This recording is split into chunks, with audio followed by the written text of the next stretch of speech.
Hello everyone, this is Shakti Chandra. Thanks for joining me. We are here live at the 2010 OpenStorage Summit. Joining me is Daniel Beveridge.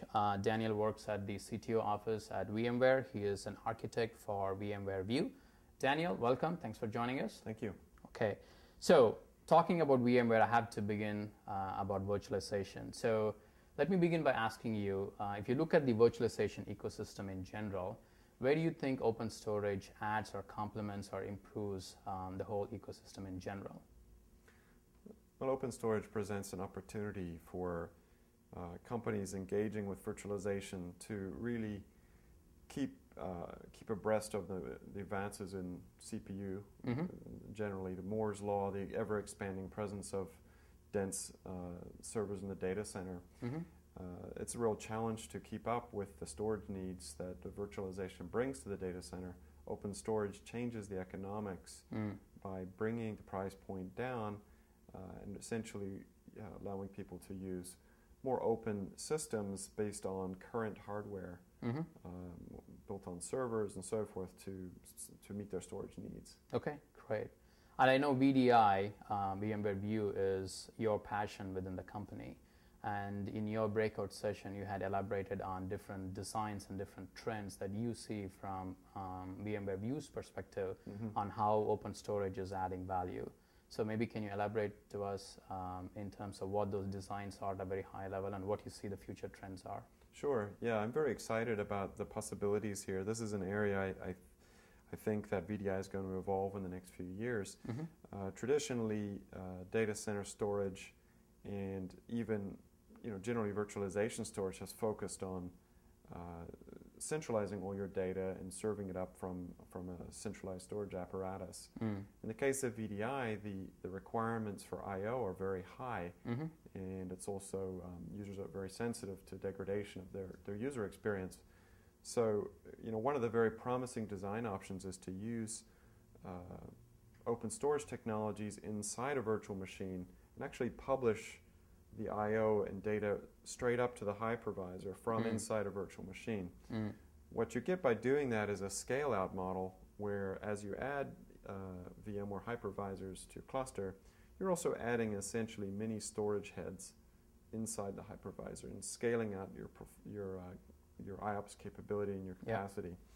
So one of the challenges with VDI projects is just really knowing how fast it will progress, and if you can really add along the way IOPS capability inside a VM, you kind of get out of that storage guessing game of wondering how much to provision at the outset. You don't want to over provision or overbuy, but also you want to be able to add more capacity as your user population grows on VDI.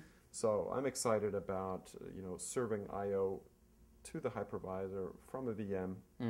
It gets people out of that guessing game, essentially, and allows them to scale out along the way, providing a good user experience and a lot of flexibility. There's no one single design that I would advocate, but there's certainly designs that map well to what we call stateless VDI, and there's other options that leverage both central storage and VM-based storage for persistent VDI. Okay. And so I discussed some of those in my session, but the main takeaway here is the flexibility, the incremental scale out, and obviously the cost. Okay. All of which are very important for VDI. Absolutely. Yeah. Okay. So if you look at OpenStorage as an ecosystem, there's different platforms you can basically build a stack on. So maybe we can drop one level in detail. At Nexent, for us, OpenStorage kind of relates to ZFS. So what is your opinion on ZFS and the VDI market? How does ZFS, what does ZFS really bring to the party in terms of additional benefits or features as far as the VDI market is concerned? So ZFS has some very unique features that I found to be useful for VDI. The ability to have a RAM cache, but also extend it out onto SSD is what in ZFS speak we call the L2 arc. So this is a big benefit because when you have potentially just 2 slots in a blade, for example, you may only have room for 2 drives. So you may put one SSD and one hard drive, let's say. you don't necessarily know in advance the content to put on the SSD, or it may not be big enough to put all the content that you need. ZFS allows you to kind of automatically put the data on the SSD that deserves to be there to accelerate performance. It also gives you very fast I/O in terms of serving a lot of data up from RAM. We're looking at 20 to 30,000 IOPS in some configurations. So that's a lot of performance. You're able to use your limited drive bays effectively.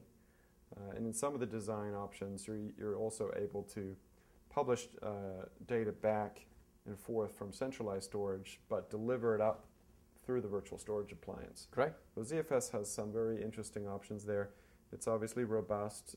It's got a good support community, and it's very powerful. Great. So. Awesome. Daniel, pleasure. Thanks for joining us. Really appreciate you taking the time out. You're welcome. Thank you. Sir.